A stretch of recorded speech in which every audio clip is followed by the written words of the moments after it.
The millionaire came home earlier than anyone expected, and the scene he witnessed made him cry. That is not gossip from a tabloid. It is the heartbeat of tonight's story. Hi, I'm John Parker, and today's story will touch your heart. Don't forget to subscribe to the channel, give your like, it means so much to me, and leave in the comments which city or country you are listening from. In Austin, Texas, the name Michael Anderson opened doors before he even knocked. He was the kind of millionaire who didn't take meetings. Meetings took him. His glass tower downtown reflected sunsets that most people only saw driving home from work. Michael saw them from the corner office. But the higher his empire climbed, the deeper the silence at home sank. After the sudden death of his wife, Grace, the Anderson mansion, white limestone, iron gates and chandeliers imported from Italy, turned into a quiet museum of before the crash, before the funeral, before his two boys, Ethan, 8, and Noah, 7, stopped laughing like they used to, wild, unafraid, filling every corridor with the music of childhood. Now their rooms remained neat, their toys lined up like soldiers that had surrendered, dinner plates returned to the kitchen half-eaten. Night after night, 2 soft night lights glowed in the hallway as if guarding a happiness that wouldn't come back. Michael tried everything money could buy. Therapists with wait lists booked for months, a backyard transformation, treehouse, zipline, even a miniature batting cage. He flew the boys to Orlando for a weekend. They smiled in the photos, but inside the frames their eyes looked older than their years. On the flight home, Noah pressed his forehead to the airplane window and whispered, "It's not the same without Mom." Ethan kept his headphones on, volume low, staring at nothing, so the mansion stayed quiet. Dinner became mechanical. Prayer before meals turned into a quick murmur, the way one dusts a shelf, out of habit, not hope. Then came Claire Miller. She wasn't hired to fix anyone's heart. Her job title was simple, Maid. Clean the floors, polish the silver, make sure the crystal didn't forget to sparkle. Her resume didn't feature Ivy League degrees or letters after her name, but she had something money doesn't issue: an instinct for pain and a patience that loves people where they are. On the day that changes our story, Michael wasn't supposed to be home. A high-stakes investor from Houston had cancelled at the last minute, and for the first time in months, Michael looked at the time, exhaled, and decided to go home early. He didn't tell the driver to take the back way. He simply followed his own curiosity, as if something or someone nudged him toward the place he had avoided when the sun was still up. His own front door. He entered quietly through the side entrance near the kitchen. The house should have been still, but halfway down the hallway he heard a sound so strange he stopped. Laughter. Not the polite kind people use at parties, the uninhibited, belly-deep giggle that children can't fake. 2 voices, 2 boys. Michael's. Pulse quickened. He moved slowly toward the formal dining room, the room he had avoided because Grace had picked out that chandelier herself. From the doorway, he saw a picture that didn't make sense in his world of grief. The long table was set not in a stiff, picture-perfect way, but like a celebration. There were 2 simple plates with warm chocolate cake topped with strawberries, little hearts of whipped cream, crooked, imperfect, obvious labors of love leaned at the edges. And standing between the plates, wearing a crisp green uniform with a white apron, was Claire. No chef's hat, no lecture. Just a wooden spatula in one hand and a small bandage on the other. Evidence of a kitchen battle fought with sincerity. "Okay, gentlemen," Claire said, her tone conspiratorial.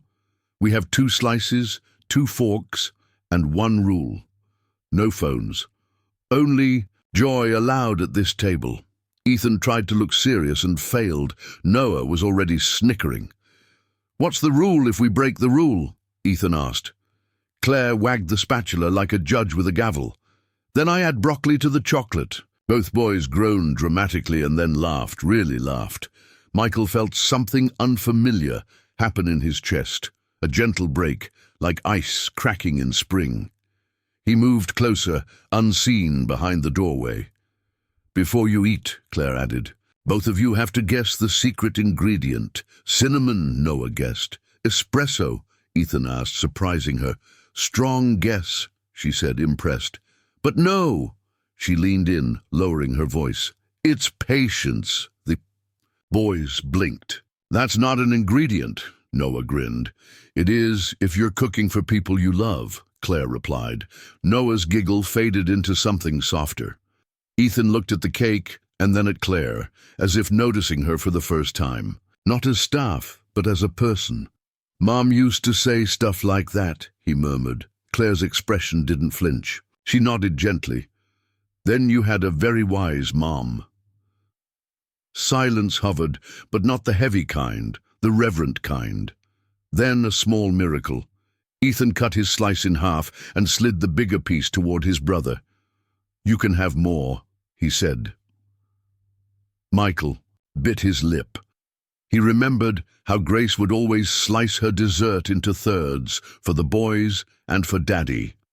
He remembered the way she'd tuck Ethan's hair behind his ear, how she used to tease Noah that he was the chief of giggles. He had thought those details were locked away forever. Now they were leaking back into the room, carried by a maid who wasn't trying to be anything but present. "Deal time," Claire said, breaking the moment with kindness. "If you both eat at least half, I'll teach you the Anderson house. Pancake flip tomorrow morning. It's a thing. It might involve throwing pancakes very carefully." "Over the chandelier?" Noah gasped. "Absolutely not," Claire shot back deadpan. "Over your father's plate, obviously." The boys burst into louder laughter, and Michael, hidden, put a hand over his mouth. Tears came fast this time. Not from the crushing weight of loss, but from the sudden shock of hope. He had hired experts. He had written checks that could have bought small towns. But here it was, a warm kitchen, 2 children rediscovering appetite, a woman with flour on her apron and honesty in her eyes, and the fragile sound of normal life resurfacing. When Claire turned to fetch napkins, she caught a glimpse of a silhouette in the doorway. She paused, then offered a small, respectful nod. No panic, no theatrics, just a steady recognition. "I see you. Welcome home." Michael stepped into the room, trying to compose himself. Ethan noticed first. "Dad, you're home early." Yeah," Michael said, his voice rough. He cleared his throat. "Meeting got cancelled." Noah pointed at the plates. "She said there's patience in the cake." Michael looked at Claire, a question in his eyes. She shrugged lightly, as if to say, "There's no trick here." Then she spoke with quiet firmness. "Sir, I hope it's okay. We used the big bowls. The small ones didn't feel big enough for tonight." Michael nodded. Words were hard to find. He moved around the table, kissed each boy on the head, and stood a few feet from Claire. "Thank you," he managed, "for all of this." Claire didn't look away. "They're good boys," she replied. "They just needed permission to be boys again." The 4 of them stood in a gentle stillness. The chandelier hummed. Somewhere, outside, cicadas sang the late summer chorus of Texas evenings. For the first time since the funeral, Michael felt the ground beneath his feet stop moving, but as the plates emptied and the laughter softened, a quiet mystery settled over the room.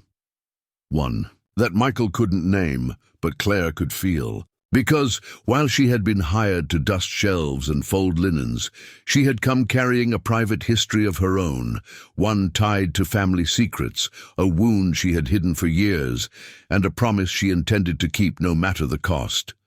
And whether this night became the beginning of redemption or the preface to fresh betrayal would depend on what Michael discovered next, and what Claire had sworn never to say out loud. He thought he'd walked in on dessert. He didn't know he was walking into the truth. Michael Anderson didn't sleep that night. He had excused himself after dessert, retreating to his study under the excuse of emails. But the truth was, his laptop sat unopened on the mahogany desk. Instead, he stared at the family portrait on the wall, taken 3 summers ago at Lake Travis, Grace holding Ethan on her hip, Michael with an arm around Noah, all of them sunburned and laughing. It wasn't just the memory of Grace that stirred him. It was the new image burned in his mind, his 2 boys laughing again, their eyes alive, and a maid who somehow unlocked that joy with nothing but flour, patience, and presence. Who exactly was Claire Miller? The next morning, the mansion smelled of cinnamon and butter. Michael followed the scent into the kitchen. Ethan and Noah were perched on the counter, giggling as Claire flipped pancakes with a cast-iron skillet. "You promise no chandelier flips?" Ethan said between laughs. "True," Claire replied, tossing one pancake so high it nearly brushed the ceiling. She caught it flawlessly. "But I didn't say anything about ceiling height." The boys erupted into applause. Michael leaned against the doorway, arms crossed. For a brief second, he felt like a stranger peeking into his own family. He coughed lightly, and the room noticed him. "Dad, she taught us the Anderson House pancake flip," Noah shouted. Michael smiled. "I see that." He glanced at Claire. "Can we talk in private?" The boys protested, but Claire gently wiped her hands and nodded. She followed Michael into the solarium, where sunlight streamed through tall windows onto rows of orchids. Grace once adored. Michael turned to face her. "Claire, I don't usually get personal with staff, but yesterday, what I saw, it wasn't just kindness. It was like you knew them, like you understood their grief."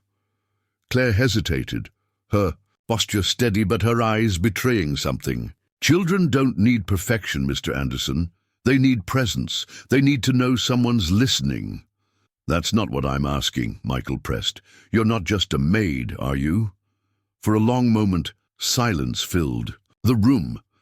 Finally, Claire lowered her gaze. "You're right. I didn't apply to this job just to clean your house." Michael stiffened.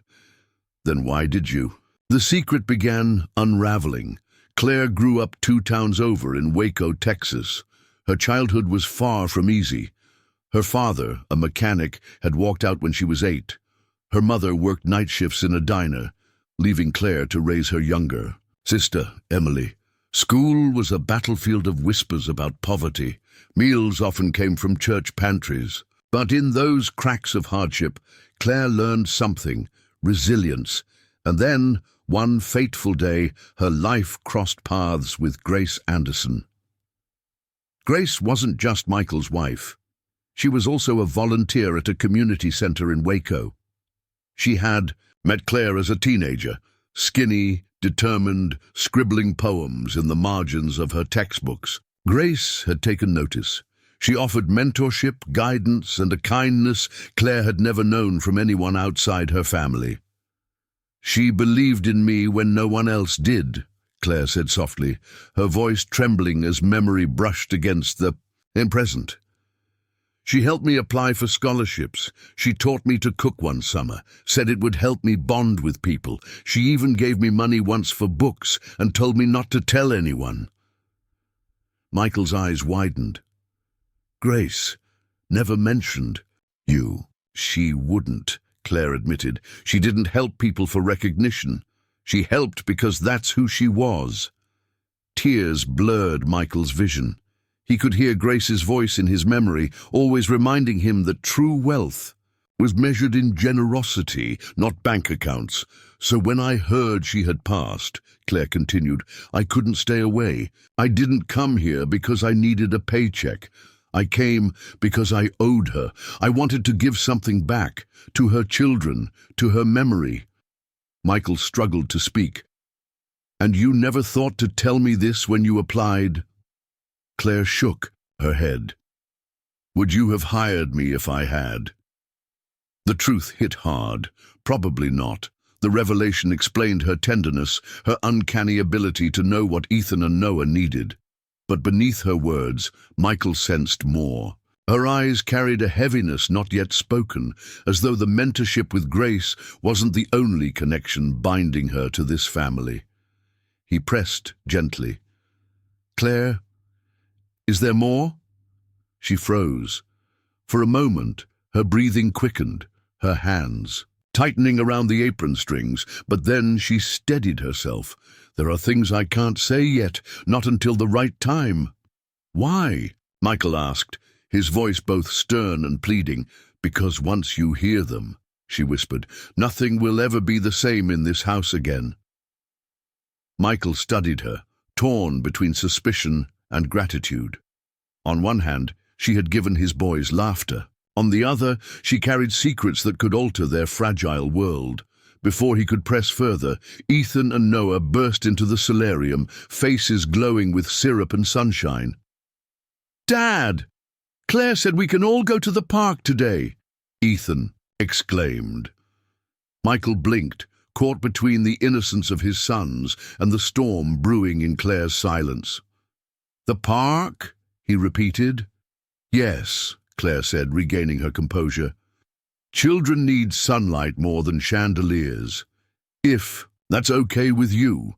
Michael looked at his sons, their eyes begging for permission, and then at Claire, who held her gaze steady. He nodded slowly. "All right.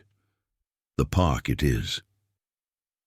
What Michael didn't know was that the trip to the park would be the first domino. Because outside the walls of his mansion, secrets have a way of colliding with truth. And as Claire watched Ethan and Noah chase each other across the grass, her phone buzzed in her apron pocket with a name she hadn't seen in years, a name tied to betrayal, a name tied to grace, a name tied to the very reason Claire had come into their lives, and Michael Anderson was about to discover that sometimes the people you invite into your home are the ones who carry the keys to your past. The late summer. Sun painted the skies of Austin in shades of gold and orange as Michael watched Ethan and Noah sprint across the park's wide green lawn. Their laughter rang through the air like a melody he hadn't heard in months. Parents pushing strollers smiled as the two boys ran past, free and unburdened for the first time since Grace's funeral. Michael sat on a bench, his tailored shirt rolled up at the sleeves, trying to appear calm, though inside he was still processing what Claire had confessed the night before, that she had known Grace, that she owed her, that she had stepped into this house not for money, but for something deeper, and yet she had also hinted at more. Something unsaid, something heavy. He looked at Claire now, standing a few yards away, her hair pulled back, the green uniform replaced with a simple blouse and jeans. She looked ordinary, almost invisible, but he couldn't shake the sense that she carried a story that could rearrange everything he thought he knew about his family. That's when he noticed her phone buzz. Claire's hand slipped into her pocket, almost reflexively. She pulled out the device, glanced at the screen, and froze. The color drained from her face. She turned slightly away from Michael, as though shielding the name flashing across the display. Michael caught it. Just one word, a name that struck like lightning. David. He felt his throat tighten.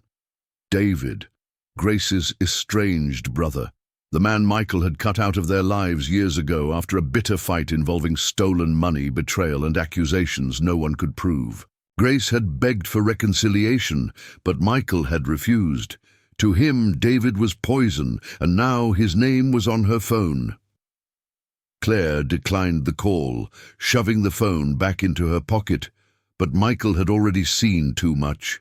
What was that? His voice was sharp. Claire blinked, her composure cracking for a second. Nothing, just someone from the past. Don't lie to me. Michael stood, stepping closer. That was David, Grace's brother. Why is he calling you? Her lips parted, but no words came out. For a moment, the air between them felt like a storm about to break. Ethan and Noah, oblivious, chased each other near the swings, their shouts echoing. Finally, Claire whispered, "Because he's part of the reason I came here." Michael's blood ran cold. "What are you talking about?" The memory clawed at Claire's chest. She wanted to stay silent. But something in Michael's eyes, anger mixed with grief, suspicion wrapped in desperation, forced the truth closer to the surface. "Years ago, when Grace helped me, Claire began, her voice trembling. She wasn't the only one who knew me. David did too. He was around. At first he seemed like a friend, someone who understood what it meant to come from nothing. But then I learned the truth. He wasn't just after business opportunities. He was after Grace's inheritance. He wanted money, control, everything she had. Michael clenched his fists. The memory of David storming into their home, shouting accusations about family property, burned in his mind. Grace had cried that night. Michael had sworn never to let that man near them again. Claire continued, her voice breaking. Before Grace died, she asked me for one last promise. She begged me to watch over her boys if anything ever happened to her. She didn't trust David, and she feared that without her he'd try to come back into their lives. She made me swear. Michael staggered back as though the ground had shifted. Beneath him. She never told me. She didn't want to burden you, Claire said softly. She knew you already carried the weight of the world. But she told me, and I promised. Michael's chest heaved. He wanted to believe her, but the wound of betrayal, David's betrayal, was still raw. So what? He demanded. You came into my house, into my children's lives because of some secret promise to Grace, and you never thought to tell me. Claire's eyes glistened with tears. Would you have listened, Michael? You would have turned me away the second you heard David's name. He had no answer. She was right. But suspicion still burned. And now, why is David calling you? Are you still in contact with him? Claire shook her head furiously. No, not anymore. He found me once, years ago. I cut him off. But somehow he knows I'm here. He knows I kept my promise. Michael's voice dropped, filled with quiet fury. Then he'll try to use you. He'll try to use my sons. A silence heavier than stone hung between them. The boys' laughter floated in the background, cruelly innocent. Suddenly Noah ran up, cheeks flushed, tugging on Michael's arm. Dad, come play tag with us. Michael looked down at his son, smiling, carefree, and then back at Claire, who stood with her shoulders squared, but her soul laid bare. In that moment, he realized two truths colliding inside him. Claire had given his sons back their joy. Claire was also tied to the one man he swore to keep away forever. It was a contradiction that would either heal his family or destroy it. Michael forced a smile for Noah. In a minute, buddy. Go play with Ethan. The boy ran off. Michael turned back to Claire. His voice was low, steady. If you're hiding anything else, now is the time to tell me, because if David is anywhere near my children again, I will never forgive you. Claire swallowed hard. Her answer was quiet but firm. Then you need to know everything, because David isn't just after money anymore. He wants something far more dangerous. Michael's heart pounded. What? She looked at him, eyes wide with fear. He wants custody of Ethan and Noah. Michael's breath caught. The world tilted. Grace's brother, the man he despised, was plotting to take his children, and Claire was the only one who knew why. The drive home from the park was suffocating. Ethan and Noah dozed off in the back seat, their heads leaning against each other, still sticky with syrup and laughter. But in the front, silence pressed like a weight. Michael's hands gripped the steering wheel tighter than necessary, his jaw locked. Claire sat beside him, staring out the window, her reflection fractured by the glass. She had spoken the words that changed everything. David wants custody of Ethan and Noah. Michael's mind reeled. Custody? How? Grace's brother hadn't spoken to them in years. He had no relationship with the boys, no legal claim, at least none that Michael could see. And yet, the fact that Claire believed it meant there was something more, something he didn't know. When they arrived at the mansion, Michael carried the boys upstairs one at a time. Ethan murmured, "Good night, Dad," half asleep. Noah clutched, a toy car in his fist, even as Michael laid him on the bed. He kissed both on the forehead, just as Grace used to, and for a fleeting second he felt whole. But the moment he closed their doors, the storm returned. He found Claire in the kitchen, washing dishes that didn't need washing. She was avoiding him, or maybe preparing for the battle she knew was coming. Michael's voice was sharp. "Explain! Now!" Claire dried her hands slowly, then turned to face him. "David has been planning this since before Grace's death. He told me once he believed Grace's children should be raised by family blood, not by a man like you." Michael froze. "A man like me?" Her eyes softened. "He thought you were too cold, too obsessed with work. He believed you'd never give the boys the home they needed." Michael's temper flared. "And what? He thinks he can do better. He's a liar, a thief. Grace herself didn't trust him." Claire stepped closer, lowering her voice. "You don't understand. David doesn't want to raise them. He wants control. Grace's estate still holds investments in their names. If he gains guardianship, he gains access to everything." The words sliced through Michael's chest. It wasn't just about family, it was about fortune. The millions Grace had left aside for the boy's future could become David's weapon. Michael paced the marble floor, rage pulsing. "He'll never win, not while I'm alive." Claire hesitated. "But what if he claims you're unfit?" Michael whipped around. "Unfit," she swallowed. "He knows about your work schedule, the long nights, the missed dinners, the fact that you left the boys with nannies, tutors, and maids. He'll twist it. He'll say you abandoned them emotionally."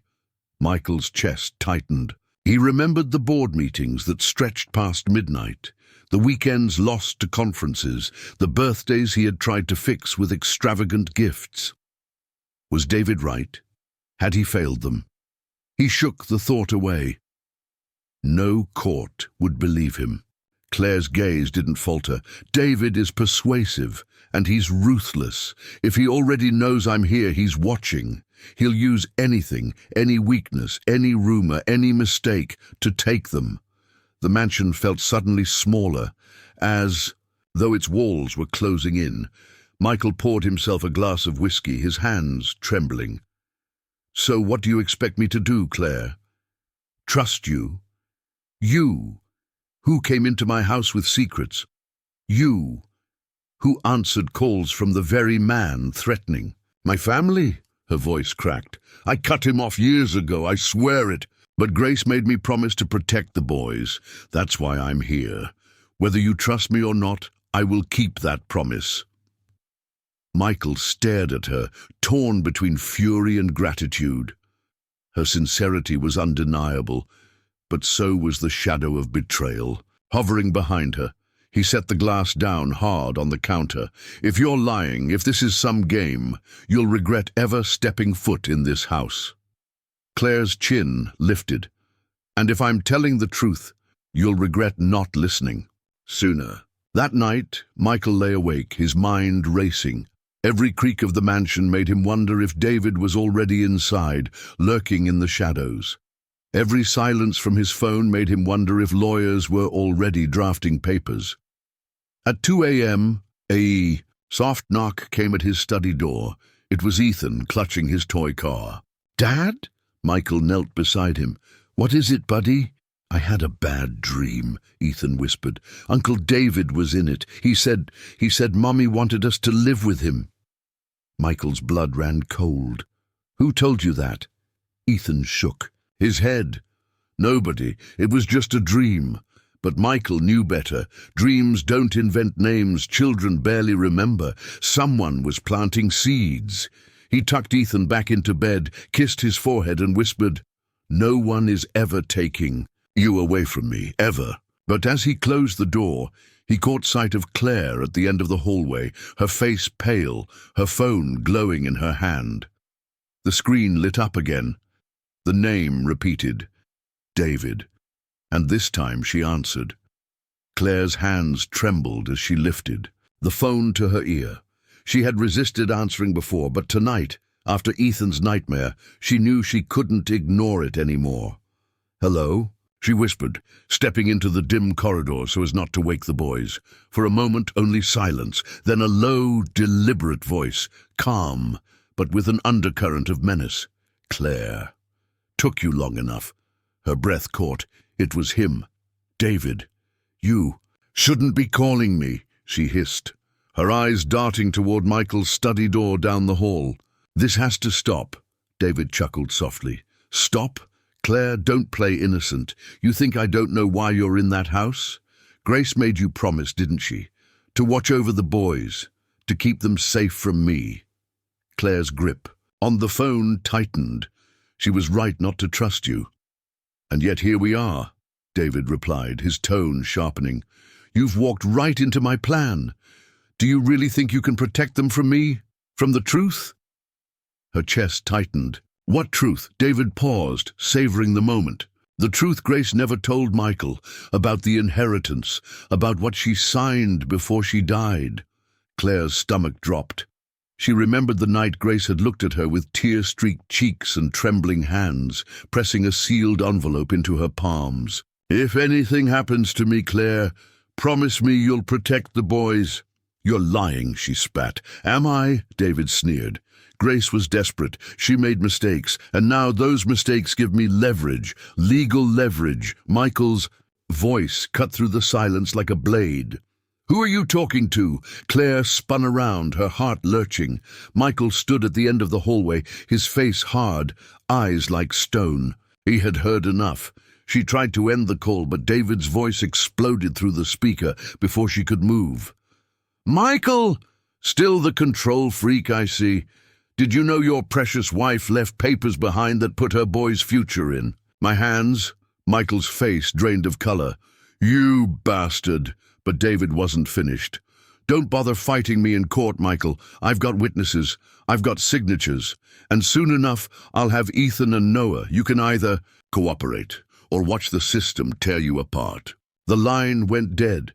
Michael stormed toward Claire, fury radiating from him. "You knew!" His voice cracked like thunder. "You knew about this, and you still kept it from me." Tears filled Claire's eyes. "I didn't know everything. I only knew Grace trusted me. She begged me to stay close to the boys. I swear I never saw the documents. I only knew she feared David." Michael's breath came heavy. His entire world, already fragile, was collapsing. Grace's ghost seemed to hover between them, whispering secrets she had taken to the grave. "You expect me to believe that?" he roared. "Yes," Claire whispered, her voice raw, "because I would never betray them. I would never betray her." At that moment, Noah's voice rang out from his bedroom, trembling and half asleep. "Dad?" Michael froze, every muscle taut. He forced himself to calm down before stepping into his son's room. Ethan stirred beside his brother, blinking groggily. "What's wrong, buddy?" Michael asked softly, kneeling beside the bed. "I heard yelling," Noah said, clutching his blanket. "Are we in trouble?" Michael's chest ached. He kissed his son's head. "No, son, you're safe, always safe." But as he stood, he caught Claire's silhouette in the doorway, her shoulders hunched, her face shadowed by guilt and fear. Later, when the boys were asleep again, Michael confronted her in the study. "Tell me the truth," he demanded. "Every detail, every word Grace said to you. If you leave out a single thing, Claire, I swear you'll be gone before sunrise." Claire's lips quivered. She closed her eyes, pulling in a deep breath, and then finally spoke. "The last night I saw Grace," she whispered, "she gave me an envelope. She said it contained something that could save her children, or destroy them. She begged me not to open it unless I absolutely had to. I kept it hidden all these years." Michael's eyes widened. "You have it?" Claire nodded. "Yes, and if David knows about it, then he knows more than I thought." Michael slammed his fist against the desk. "Where is it? Bring it to me." "I will," she said softly. "But you need to understand something first. Grace didn't just fear David. She feared you would find out what was inside. She thought it would change the way you saw her. Forever." The words cut deeper than a knife. Michael staggered back, gripping the edge of the desk. "What could she possibly have hidden from me?"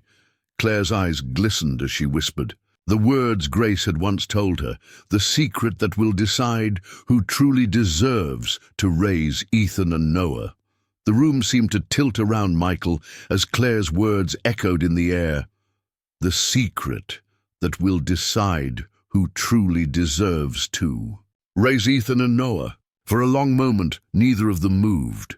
The only sound was the faint ticking of the grandfather clock in the hallway, a reminder that time was marching on, time that might soon belong to David if they didn't act. Michael's voice broke the silence, rough and strained. "Where is it?" Claire hesitated, her hand trembling as she reached into her small leather bag, the one she kept tucked away in the laundry room, never far from her sight. She pulled out a faded, sealed envelope, its paper yellowed with age, Grace's handwriting scrawled across the front. "For the future of my sons." Michael's chest tightened. He recognized the handwriting instantly, his late wife's graceful curves, the way she looped her G's. It was her. Claire held it out, her eyes filled with fear and sorrow. "I never opened it. I wanted to, 100 times, but I made her a promise, only if it became necessary, and Michael, tonight it's necessary." Michael's hand shook as he broke the seal. Inside there were 2 folded documents. The first was a letter, handwritten by Grace. The second was a legal form, stamped and notarized. He unfolded the letter first.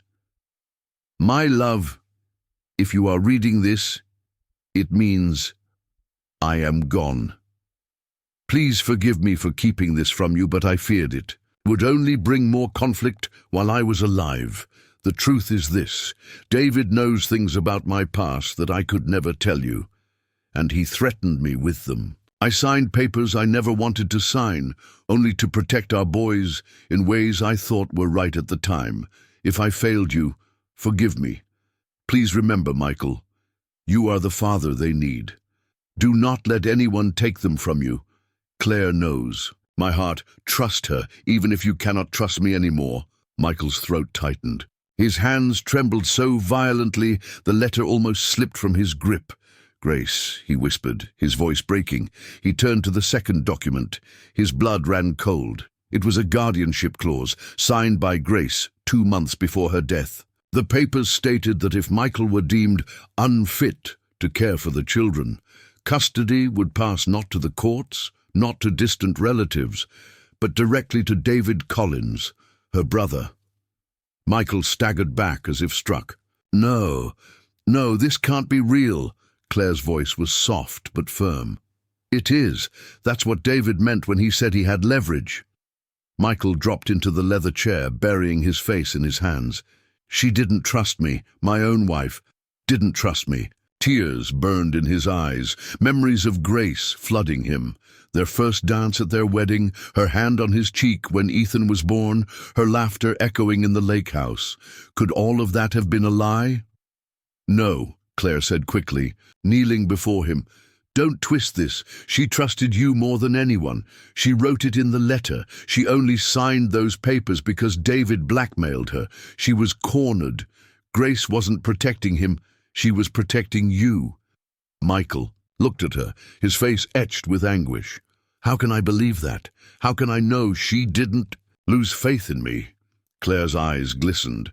"Because she gave this to me. If she truly wanted David to raise those boys, she wouldn't have chosen me as their protector. She would have told him directly. Instead, she told me to guard them. To guard you. That's not distrust, that's love. Twisted by fear, yes, but still love." Michael leaned back, the weight of the truth pressing down on him. For the first time in years, the invincible millionaire felt like a broken man. "What happens now?" he asked hoarsely. Claire's jaw tightened. "Now we prepare. David will come after you with everything he has. He'll try to paint you as unfit, a workaholic, a distant father, a man who couldn't even keep his wife alive." Michael flinched at the cruel sting of those words. "But you're not alone in this," Claire added firmly. "You have me. And more importantly, you have Ethan and Noah. They are your proof. They know who their father is. They know who loves them." Michael's eyes met hers. For the first time, there was no suspicion. only a fragile trust being born. You'd stand against him, even if it means exposing yourself to whatever secrets David holds over you. Claire swallowed hard.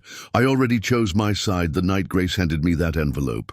I'll protect those boys until my last breath. A sudden noise shattered the moment, glass breaking, downstairs.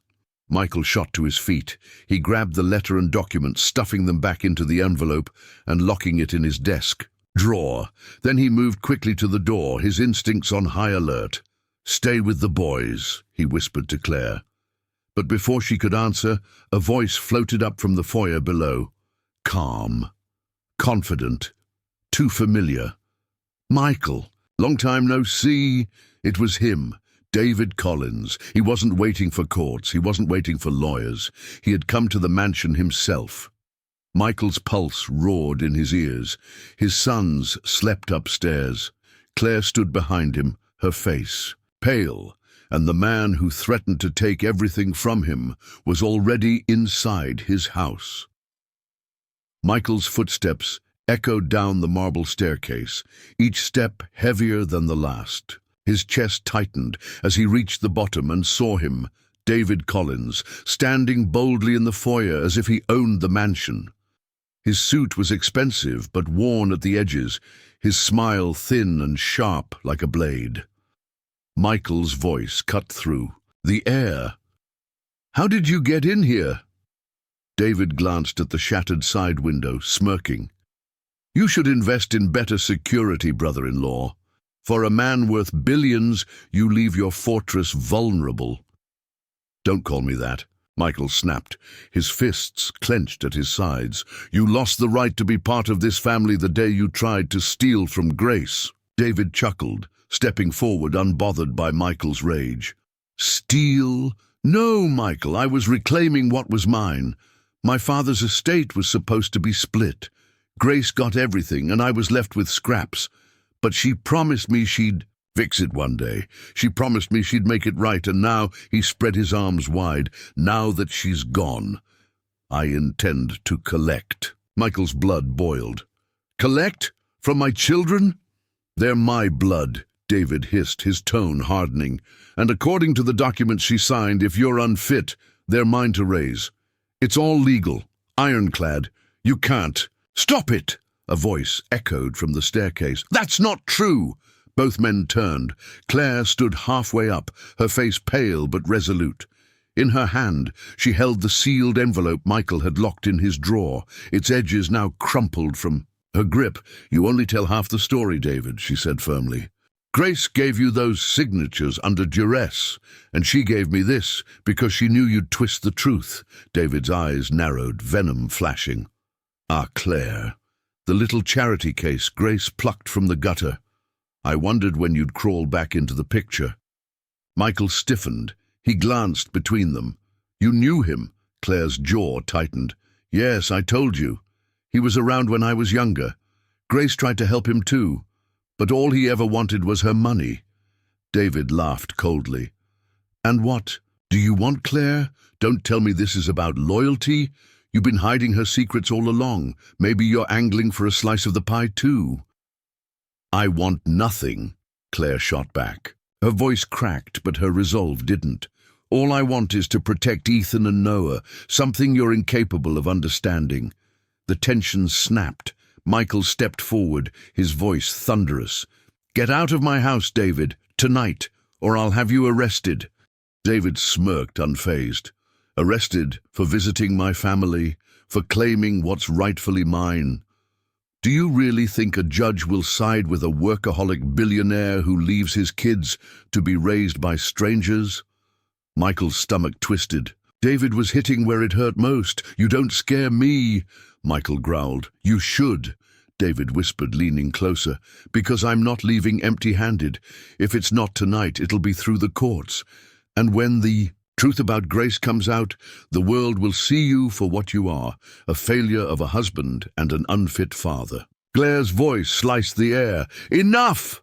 Both men turned. She had stepped down now, standing on the marble floor with fire in her eyes. "Grace didn't make me promise to protect her money. She made me promise to protect her children. And I'll do that, even if it means exposing every lie you ever told, David's smirk faltered. Careful, Claire. But she didn't back down. I have proof. Grace gave me more than just that envelope. I know what you did, David. I know how you blackmailed her. And if you push this any further, I'll make sure everyone knows too. Michael's heart pounded. He hadn't known this part. Claire had been holding back more than she'd revealed. David's face darkened, the smugness draining into fury. For the first time, he looked dangerous, not just greedy. You think you can cross me and live to tell about it? Michael moved instantly, stepping in front of Claire, his body a shield. You lay one hand on her and you'll regret it. The standoff was unbearable. 3 lives tangled in Grace's memory, her choices now detonating like landmines under their feet. At that moment, small footsteps echoed on the stairs. Ethan and Noah stood there, sleepy-eyed and frightened. "Dad? What's happening?" Ethan asked, clutching Noah's hand. Michael's chest tightened. He looked at his sons, then back at David, who stared at the boys with a twisted hunger in his eyes.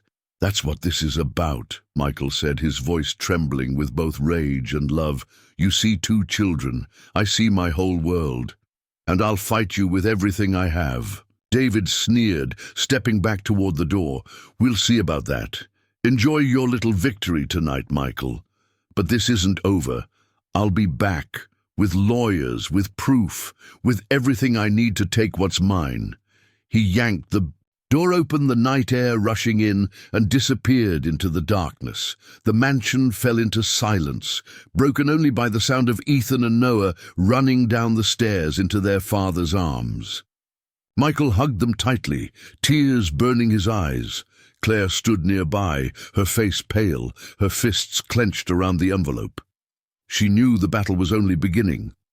As Michael carried his sons upstairs, one thought echoed in his mind. Grace's secret had already torn open wounds, but the war for his children's future had just begun, and the only person he could trust now was the maid he once doubted. The mansion felt different the next morning.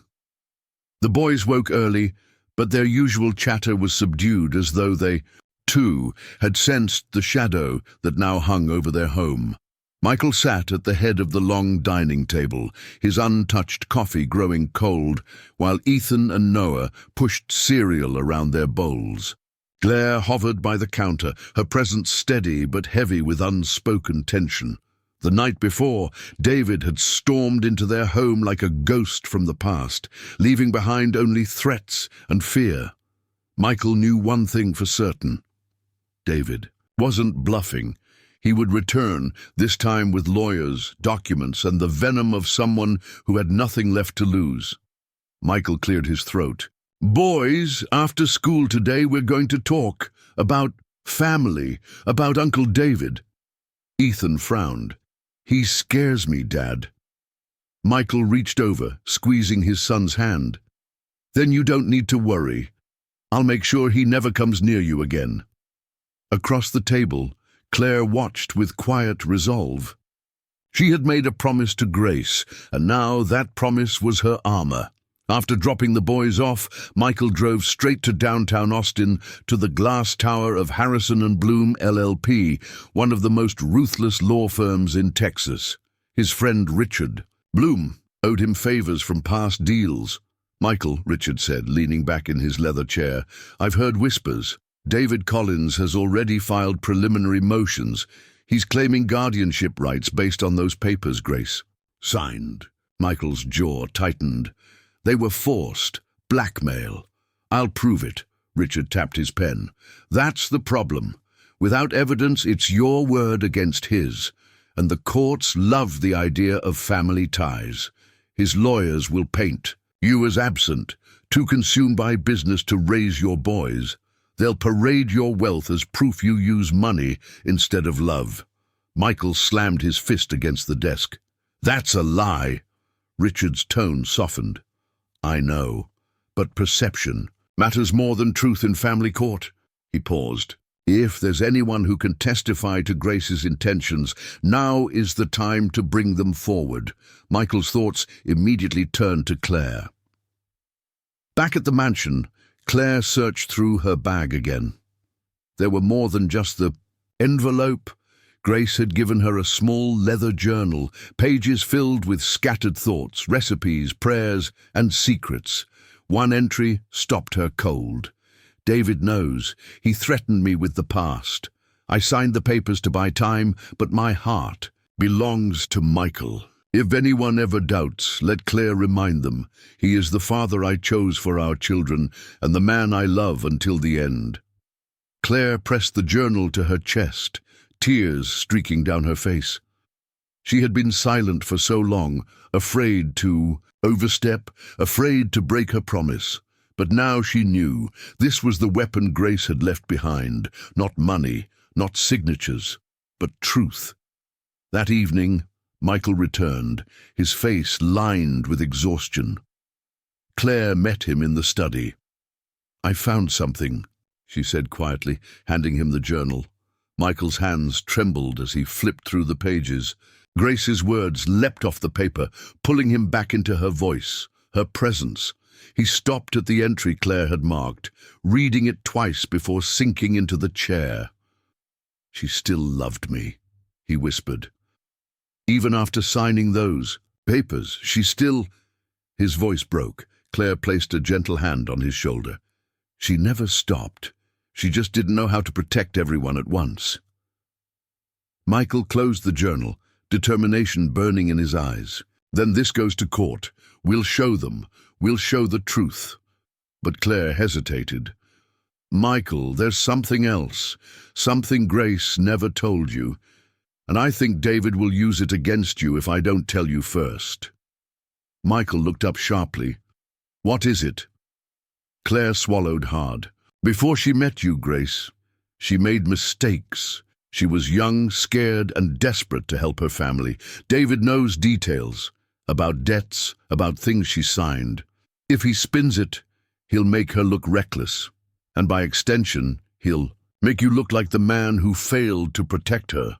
Michael's fists tightened. "He'll drag her name through the mud just to get to me." Claire nodded. "Exactly.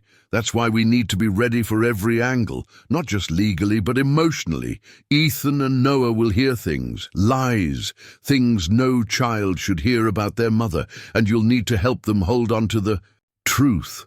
A knock interrupted them. Ethan and Noah peeked into the study, their faces uncertain. "Dad," Ethan said softly, "is Uncle David coming back?" Michael crouched down, pulling both boys into his arms. "Listen to me. No matter what happens, no matter what anyone says, you are my sons. Nothing will change that. Do you understand?" They nodded, their small arms wrapping around him tightly. Claire watched, her heart aching. For the first time, she saw not the millionaire everyone in Austin admired or envied, but a man stripped bare, a father fighting for his children with everything he had. That night, as the boys slept, Michael and Claire sat together in the dimly lit kitchen. The journal lay between them, a fragile shield against the storm. "We're walking into a war," Michael said quietly. Claire met his gaze. "Then, let's not walk alone."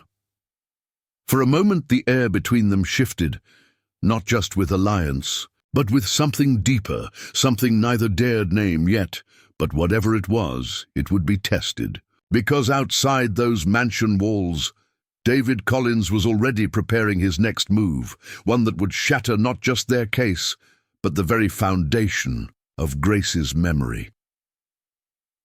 The storm arrived faster than Michael imagined. 2 days later, as he sat in his office at the Anderson Financial Tower, his assistant barged in with wide eyes and a trembling voice. "Sir, you need to see this." She set a tablet on his desk. Headlines flashed across the screen. "Millionaire Michael Anderson too busy for his own children." "Uncle steps forward to protect orphaned boys from neglect." "Hidden documents raise questions about Grace Anderson's final wishes." Michael's chest tightened. His picture was everywhere, photos of him leaving the courthouse years ago, shots of him walking alone at night, a cold expression on his face, edited, framed, distorted. Next to them were images of David, arms folded, face solemn, painted as the concerned uncle stepping in to save Ethan and Noah. "He's using the press," Michael muttered. And worse, David wasn't just targeting him as a businessman. He was attacking him as a father.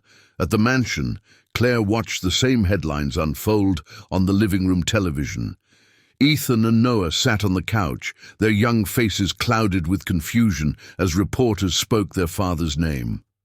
"Dads, not like that," Noah whispered, clutching Ethan's arm. Claire turned off the TV immediately. She knelt in front of them, her voice steady. "Listen to me. People will say things that aren't true. They'll twist words and pictures. But you know your father. You know his heart." Ethan frowned. "Why are they saying Uncle David is the good guy? He scares us." Claire's throat tightened. "Because sometimes the world believes lies before it believes the truth. That's why we have to stand strong." The boys nodded, but the seed of doubt was there. Claire saw it, the same seed David was planting everywhere. That evening, Michael returned home, his face drawn with exhaustion and fury. He slammed the newspaper onto the table. "Neglectful, cold, unfit. That's what they're calling me." Claire picked it up, her heart sinking as she read the lines. David had leaked fragments of Grace's guardianship clause to the media. Reporters now framed it as proof that Grace herself doubted Michael's ability to raise their children. Michael's voice cracked. "He's turning her memory against me. Against us." Claire stepped closer. "Then we fight back, not just in court. Out there, we show them who you really are, who the boys really are." Michael shook his head. "The press doesn't care about truth. They care about spectacle." "Then give them a spectacle," Claire said firmly. "Not of lawyers and contracts, but of love. Let them see the father you are." The next day, Michael did something he hadn't done in years. He walked Ethan and Noah to school himself. Reporters swarmed outside the mansion gates, cameras flashing, microphones shoved in his face. "Mr. Anderson, do you respond to allegations of neglect? Is it true your late wife wanted her brother to raise the boys? Do you think money can replace parenting?" Michael ignored them, his hands gripping his son's shoulders protectively. But then one reporter shouted, "Mr. Anderson, do your children even know who you are?" The cruel question sliced through him. He stopped, crouched down, and pulled. Ethan and Noah close. "Boys," he said loudly, his voice carrying over the crowd, "tell them, who am I?" Ethan lifted his chin. "You're our dad," Noah added, his voice trembling but strong, "and no one's taking us away from you." For a moment, silence rippled through the reporters. Cameras clicked furiously, but the image was no longer of a cold, absent millionaire. It was of a father, clutching his children like his very life depended on it. That night, Claire found Michael in the study, staring at Grace's journal. "She warned us," he murmured. "She knew he'd twist everything. She knew the world would doubt me." Claire sat across from him. "But she also gave us this." She tapped the journal. "Her words, her truth. That's what will save you." Michael looked up at her, his eyes weary. "Do you really believe that?" "Yes," Claire said firmly. "Because love always leaves a mark, Michael. And Grace's love for you, for those boys, it's written everywhere in this house, in their laughter, even in me, because she taught me what love looks like when it's selfless." Her voice broke. "I can't let David erase that." Michael studied her for a long moment, something unspoken flickering in his gaze, gratitude, trust, and maybe something deeper. But before either could say more, the phone rang. Michael answered, his face hardening. It was Richard Bloom, his lawyer. "Michael, I've got bad news. David just filed an emergency petition. He's demanding temporary custody, claiming the children are at risk under your care. The hearing..." Is in 72 hours. Michael's blood ran cold. 3 days? Yes, Richard said, and he's bringing evidence, real or fabricated, I don't know. But he's coming for you full force. Michael hung up, his hand trembling. He looked at Claire. In 3 days, he whispered, I could lose my sons. The courthouse in downtown Austin was packed. Reporters lined the marble steps, cameras flashing as Michael Anderson walked in with Ethan and Noah, holding each of his hands. Claire walked just behind, her face pale but steady, carrying Grace's journal pressed to her chest like a weapon. Inside, the courtroom buzzed with whispers. On one side sat David Collins, his smug smile unshaken, his attorneys stacked with files and evidence. On the other sat Michael, his jaw clenched, his boys watching nervously. The judge entered and silence fell. David's lawyer rose first, presenting his case with polished venom. Your Honor, Michael Anderson is a man consumed by wealth. He has no time for his children. Even his late wife, Grace Anderson, questioned his fitness as a father. We submit signed guardianship documents naming my client David Collins as the rightful custodian of Ethan and Noah Anderson. Gasps filled the room as the documents were displayed. David leaned back, confident. Then it was Michael's turn. Richard Bloom rose, his voice calm but sharp. Your Honor, Grace Anderson was a remarkable woman, but those signatures were obtained under duress, through coercion by the very man who now seeks custody. We have testimony and evidence that Grace's true intention was not to hand her children over to David, but to protect them from him. He motioned to Claire. She stood, hands trembling, and walked to the witness stand. Claire's voice quivered at first, but steadied as she spoke. I knew Grace Anderson. She was more than Michael's wife. She was my mentor, my friend. Before she died, she entrusted me with her words, her fears, and her hopes for her children. David Collins pressured her into signing those papers, threatening to expose secrets from her past. But she wrote this. Claire lifted the journal to make sure the truth would one day be heard. She opened to the marked entry and read aloud, David knows. He threatened me. I signed papers to buy time. But Michael is the father I chose for our children and the man I love until the end. The courtroom fell silent. David shot to his feet. Lies! Fabricated! She's just a maid. Who would believe her? The judge raised a hand. Order! But Claire's voice cut through the chaos. Grace believed me. She trusted me when she couldn't trust you. And these boys... She turned toward Ethan and Noah. They don't need a man who sees them as a paycheck. They need their father. Tears welled in Michael's eyes as Ethan suddenly blurted out, We want to stay with Dad. Please don't take us away. The judge leaned forward, her gaze steady on David. Mr. Collins, this journal, along with the testimony, paints a very different picture of your intentions. It seems clear you sought custody not out of love, but out of greed. David's face twisted, his confidence cracking. You don't understand. That money... Enough, the judge snapped. The gavel struck. This court rules in favor of Michael Anderson. Custody remains with the father. Petition denied. The room erupted. Reporters scribbled furiously, cameras flashed, and David stormed out, his threats echoing down the hall. But Michael didn't hear any of it. He was on his knees, arms around Ethan and Noah, holding them so tightly they could barely breathe. I told you, he whispered, tears streaming down his face. No one will ever take you from me. Claire stood back, her heart swelling with relief. For the first time since Grace's death, the mansion of the Anderson family felt safe again.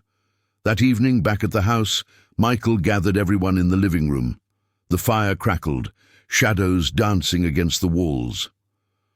Claire, he said softly, I don't have enough words. You saved my sons. You saved me. She shook her head. It was Grace. She left the truth. I only carried it. Michael stepped closer, his voice thick with emotion. Grace left me more than words. She left me a chance to be the father I should have been all along, and I won't waste it. Ethan and Noah snuggled beside him on the couch, safe, finally free from the shadow of David. And Claire, for the first time, allowed herself to believe. She had found a family too. As the night grew quiet, Michael whispered a silent promise to Grace. "I will honor your love. I will protect them. Always." And somewhere in the stillness, he swore he could almost hear her voice, gentle, approving, at peace. I'm John Parker, and remember, every story hides a truth. If this story touched your heart, don't forget to subscribe to the channel. And give your like, it helps us reach more people who need to hear these words. And please, tell us in the comments from which city or country you're listening. We'd love to know where our Invisible Hearts family is growing.